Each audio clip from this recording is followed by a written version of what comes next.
5 minutes. That's how my story starts out. Just 5 minutes away. You walk on down out of Phillips, down the street, make a right at Collegetown Bagels. You walk up to Cascadilla Dormitory, the place that I spent on the 3rd floor in the lounge hours and hours and hours and hours and hours, and days and days and days, hanging out with my friends. Do I have a few Cascadilla people back there? Maybe? I love living there. But my friends and I would hang out in the lounge, and we would talk about everything that you guys talk about. We're debating sports and politics and religion, analyzing relationships. But we also, and this was usually my favorite game, played the, what are you going to be? What do you really want to do with your life game? Who are you going to be? What do you really want to do? My friends Lauren and Mike and David, you know, me and Joe, just hanging around, talking to each other. And it was always interesting, this group, because you'd have a whole bunch of people over here that were the do good for the world people. These people cared a lot about advancing human rights. These people cared a lot about alleviating global health issues around the world. These people cared a lot about ensuring that poor kids have a right to education. But then you had the I want to make a little money people right over here.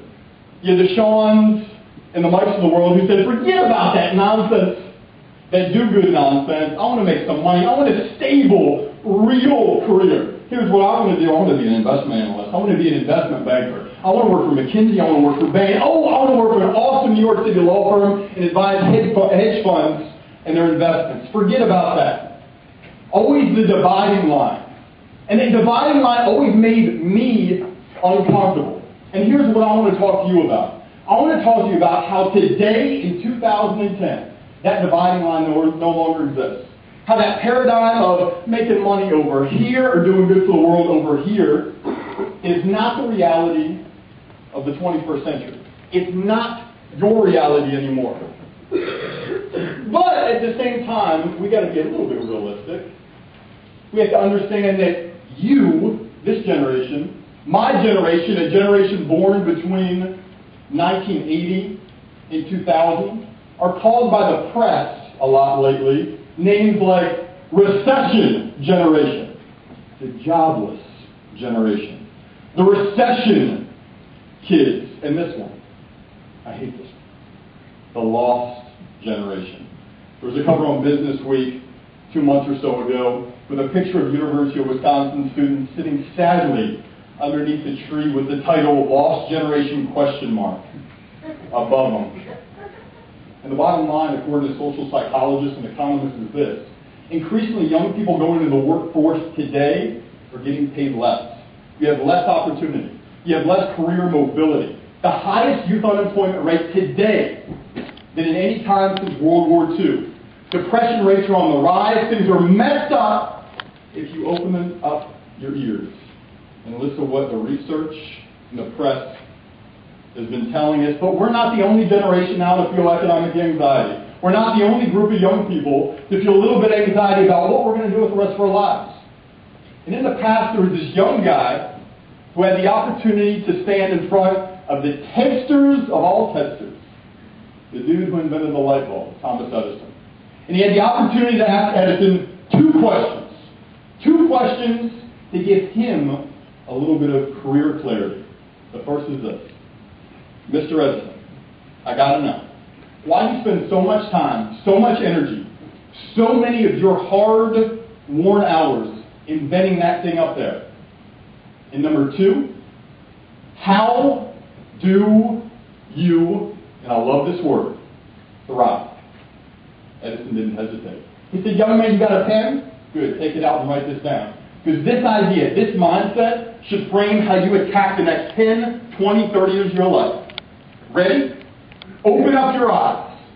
Find out what the world needs.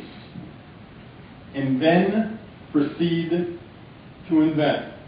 Young kid probably like I would back in the day, didn't take out a pen, didn't write anything down. Edison said, did you not hear me? I grew up in America that was blinded by darkness. I walked out my door in the early 1900s and I saw an America without light. I saw an America that was held back because of energy poverty. An America that didn't have light or heat or electricity, in America where business wasn't booming like it should, where education wasn't expanding like it should, I saw a need, and then I did something about it. That idea, that mindset, perfectly captures how we should be embracing the future. And if we have just a little bit of courage right now, just a little bit of courage in this room together right now, and think very deeply about what the world needs the most, this is what we see. We see a world of 6.8 billion people and 1 billion who live under $1 a day. A world where 2 billion people live under $2 a day. A world where every single day as the sun goes up and down over that clock tower, 67 million kids live out in the street in gutters under cardboard boxes instead of having an opportunity to raise their hand in a classroom. A world where every single day, 20,000 kids die of 4 things, count them down with me: TB, AIDS, malaria, and conditions related to not having one clean glass of water to drink in their entire life. A billion people with a B are denied that very right. A billion people go to bed hungry every single night. 2.5 billion people live in a state called energy poverty, a state without light or heat or energy or refrigeration of any kind. But we know all too well that it's not just a human thing if we open up our eyes to what the world needs the most. It's also a deeply ecological thing. Every single day, a football-sized field of rainforest is just ripped from the roots and thrown into the back of a flatbed truck as if the potential and the life of this area didn't mean a damn thing. Every single day, 90 million tons of CO2 pollution is dumped in our atmosphere like it's a smeltering, stank open sewer.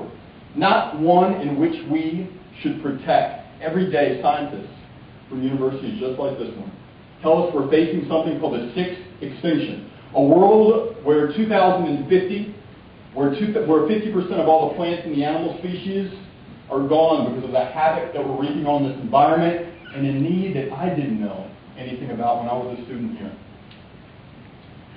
70 billion animals live behind the walls of warehouses called factory farms, suffering from cruel and inhumane punishment, and we can think as young people here and feel these needs and have one of 3 reactions. Number 1, we can get really angry and rail against the system that enables this nonsense to happen. Number 2, we can be really apathetic and close our eyes and pretend it does not exist in our little world. Boy, I was so good at number 2 for so long. Or we can pick the better choice, and we can thrive. Because this generation doesn't have to be the lost generation. This generation can be the generation that sees needs, not as opportunities to volunteer. Sees needs not as opportunities to give your life away to a cause that's greater than yourself. This generation is increasingly seeing needs as opportunities to emotionally, financially, and spiritually thrive. The biggest needs out there, they align with opportunities for you right now to engage who you are. You're passionate about mechanical engineering, it engages with you. You love technology, it aligns with you. You love history or science or design or fashion, I'll give you 1,000 examples for each. It aligns with you. You can't possibly put up another Facebook post or tweet or MySpace is enough, I promise you. The world's biggest needs still align with you. We get what generations before never have really got. What my grandma doesn't get, what my mom doesn't get, what my aunt, my uncle doesn't get, we get the paradox. Selflessness is profitable. Being good, doing good, is good for you. So I began my path when I graduated from this university. I began my path down this road. And it took me to the streets of Cape Town, South Africa. I was there as an educator working with a school called Learn to Live. This is a school in Cape Town, South Africa that exclusively works with street kids. Kids who live and breathe on the street. You guys know homeless people, not homeless adults, kids, 5, 7, 13, 15 years old. It was my job to stand up in front of these guys and girls and teach them. It was my second day there, my first lesson, and I was supposed to teach a nice little quick, concise lesson on the multiplication tables. And I remember it well because I had this little piece of chalk that was falling out of my hands and this small little chalkboard, and I began the lesson. Here we go, guys. 7 times 7. Here's how you do it. 2 times 2. A young girl raised her hand in the front row before I even get started. Excuse me, sir. What's your name again? Josh. I don't really get it. It doesn't make sense what you're doing right now. What's your name? Lauren. Lauren, can you just hold up for 1 second? Let me finish, and then we'll get to your question. 6 times 6. 2 times 2. Here's how you do it. Hands up all around. I don't get it. I don't get it. I don't get it. Like it was a chant. I don't get it. I don't get it. I don't get it. I didn't know what to do. This young little girl in the front row seemed to have the answer. She said, why don't you just give me the chalk, Josh? I'll stand up, and you can just sit on down here, and I'll try to teach you multiplication tables. Deal?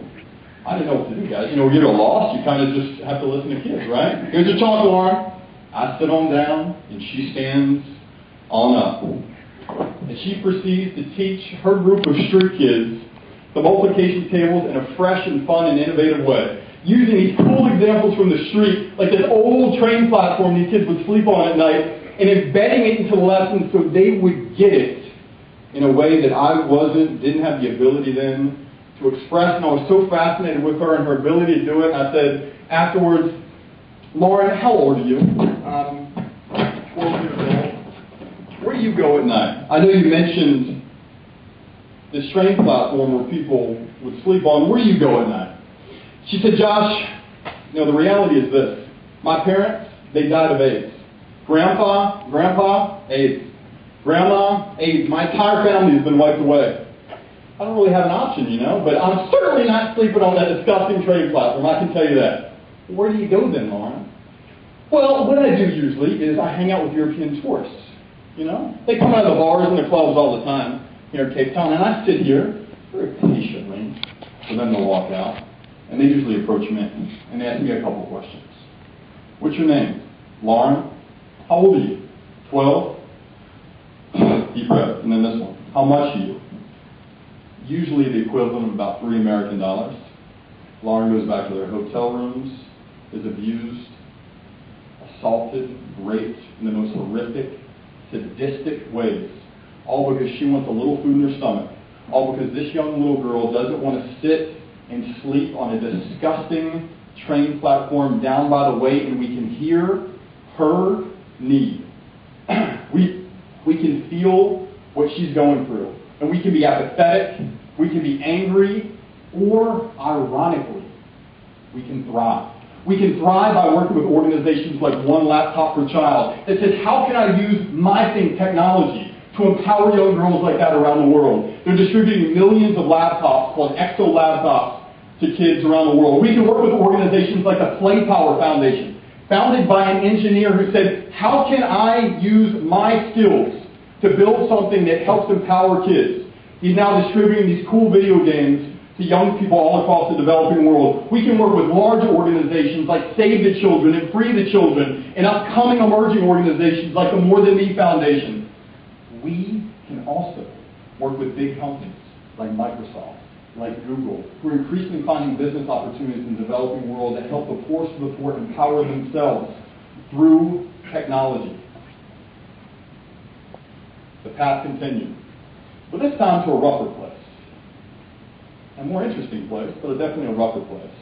Monrovia, Liberia. If you guys have ever seen the movie Blood Diamond, you got sort of a clue what Liberia is. A place that's been just racked by violence over the course of the past 2 decades. Now, as I was there in Liberia working on an investment law, I was at a hotel really late at night. It was about 10:30, 11 p.m. I was working on my laptop.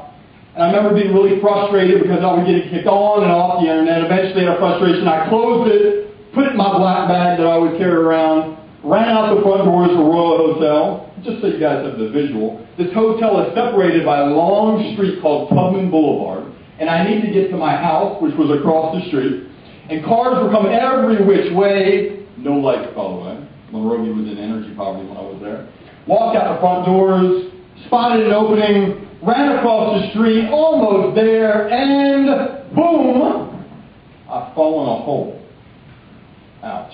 and really ouch, because there was a nail about this long that was protruding from the side of the hole that gashed into my shin. So here I am, white boy in Monrovia, Liberia, in a hole at the edge of the street as cars are coming every which way. Two Liberian guys pick me up out of the hole, not really concerned, more so laughing at me. Blood is coming all down my shin, into my toes. Whew. I need a hospital. I call my friend Katie. Katie, I need a hospital. You got to help me find a hospital. Got one for you, Josh. It's called John F. Kennedy Hospital. I'm on my way. Here we go, off to JFK. I walk in, doctor approaches me. Boy, John, your leg is messed up. Take a seat on down there, and we'll get to you in a moment. All around me, I see something that I'll never forget. I see young kids, 10, 13, 14, 6 years old, laying on cots, on stretchers, down on the floor. I see blood-soaked towels coming out of the trash can in the corner. Doctor, before we can start working on my leg, you just got to give me a little bit of insight in here. What's happening all around me? What's going on with these young people?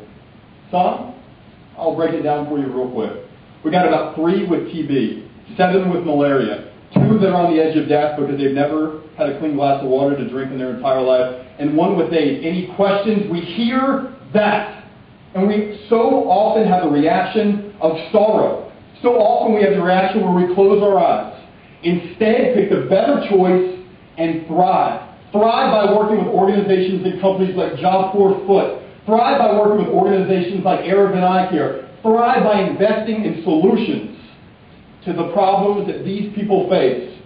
Thrive by working with companies I'll show you after called Vestergaard, who invented this cool little Lifestraw that allows the poorest of the poor all around the world to lean over a dirty source of water, and as they sip it up, it comes out completely clean. Be the generation that sees needs as opportunities to thrive. And on that note, moving forward, I think there are 2 big mistakes that you can make. The first is this: not getting the paradox. Not getting that selflessness is profitable. Not beginning the path down identifying what brings you life. What opens your eyes? What moves you? What are you passionate about? And finding ways to connect that to big challenges that we're facing. And the second biggest mistake that you can make is not going far enough. Because despite the fact that you thrive, and it is a fact that you are and you will, despite that fact, we cannot afford the generation of bright, creative young people in this room right now who decide to take a giant, disgusting, stupid, apathetic path and sit on the sidelines as little girls like Lauren are being molested every single night, as the environment's going to hell, as animals are being abused, as human rights are being infringed upon. Do not take that choice. Tell those lost generation people to stop it and thrive.